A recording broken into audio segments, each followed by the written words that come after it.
Something is building in the space weather again, and it is lining up with the most important shifts of 2026. Let's start with the real data. Right now, according to Space Weather Live, NOAA Solar Ham, we're in a calmer phase, okay? No active geomagnetic storms are expected in the moment.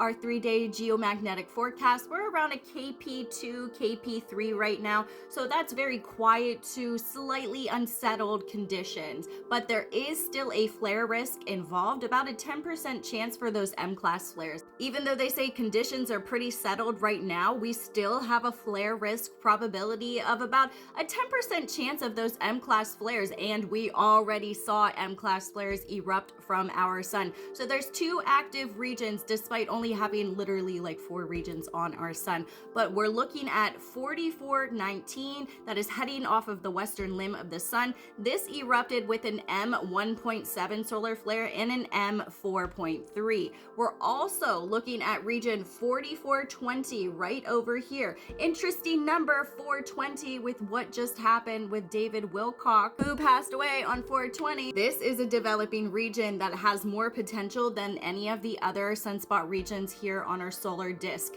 This region threw off a M1.2, so the sun is still very active. It's just not peaking right this second. This is region 4419. It's only in beta range, but it did give us those 2 M-class flares, and there still is CMEs that are emerging from this. So no matter what, from those 3 solar flares, there are CMEs that look like there is an indication of a partially Earth-directed component. Data is being analyzed, but until that time, we're going to take a look at our regions here. Now, it has went down in the number of sunspots. It's about the same exact size as it was yesterday, and it's heading off of the western limb of the sun. So the flare probability specifically for this is going to go down with the next continuing days. You can see that the proton level is at a 5%. X-class flare probability is larger as well, but we already saw M-class flares from this one. This is the main player. We're gonna have more time with this region as well. We're gonna have about 7 days, a little bit more than that.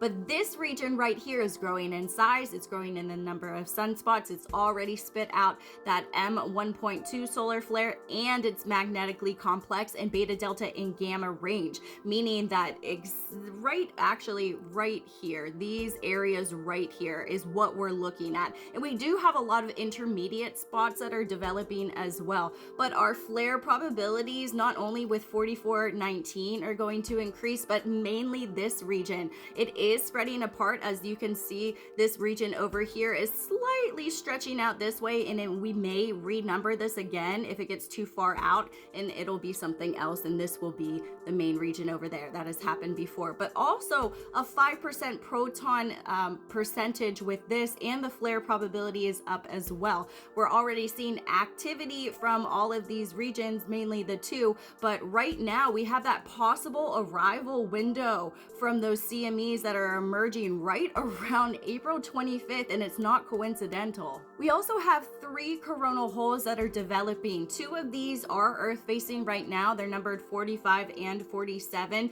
47 has been kind of changing its components rapidly, but we're looking at a couple filaments that are surrounding here too. We have some filaments that are located in between those. Now, our solar wind speeds, they're really slow right now, but with the emerging CMEs, that's going to increase. And with developing coronal holes, that could increase those geomagnetic storms, plus 5% proton chances on both of those regions. So we could slip into solar radiation storms because of that on top of it. We do have some plasma filaments here on our sun that we need to look at, because in the past couple of days we've had plasma filaments that erupted from the top hemisphere of the sun and in the southern hemisphere. But we have these filaments right here. This is on the surface of the sun. It's called the sun's corona, and it just sits right on top, and sometimes that extracts itself, and then you have these huge waves of plasma that are ejected out into space and into the developing current cosmic webs, and including Earth. So if these lift off, and they do have some Earth-directed components,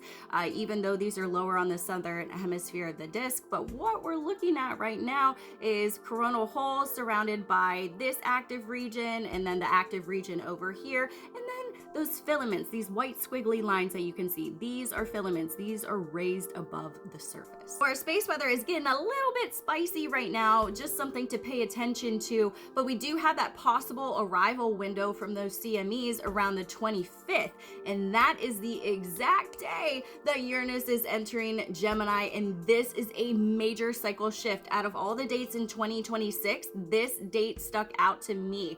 Uranus only changes its signs about every 7 years, so 7 years of this information is going to be spread out and changing your life. So the last time that Uranus was in Gemini was around 1941 to about 1949. Think about what happened around that time. The explosion of radio communication, the rise of code breaking, also intelligence networks were formed around that time. There was massive shifts in the media and messaging and propaganda around that time.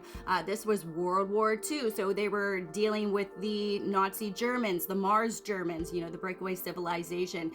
So these are like early foundations of what would become the modern computing that we have. And this is literally a war that is over information and communication. So let's look at today. So right now we're seeing whistleblowers that are coming forward, suicide that is happening, information's being restricted or buried. We're also seeing scientists and researchers in advanced tech fields come out, and they're either disappearing from the spotlight or their work is being shut down. And then there's conversations around AI right now and about disclosure right now and about hidden technology that is really accelerating. So we are again in this moment where information equals power. And on top of all of that, we just had the comet Pan-STARRS hit its perihelion, which is like the closest proximity to the sun that it'll get.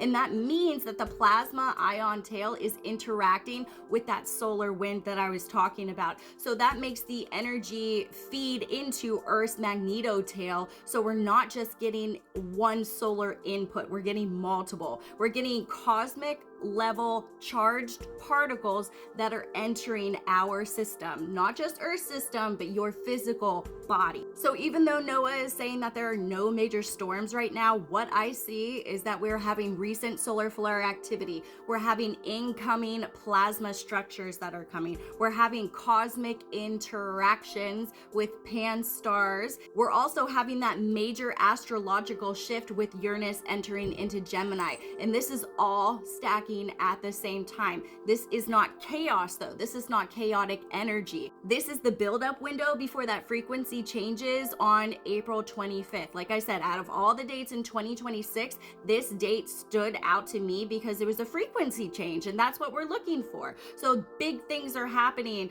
with the way everything is going to be shared. The information is going to be shared because Uranus entering into Gemini changes how information is spread. This changes what actually gets exposed, how fast the truth travels, how we communicate with each other, forming communities. This is the reset of the communication grid. So if you have been feeling called to speak or share or document or just preserve knowledge, this is why. David Wilcock passing away, that is not a coincidence. This is going to speed up the information chain that is getting out, because once that shift locks in, information doesn't just change, it accelerates. The last time this energy was here, the world went to war over communication.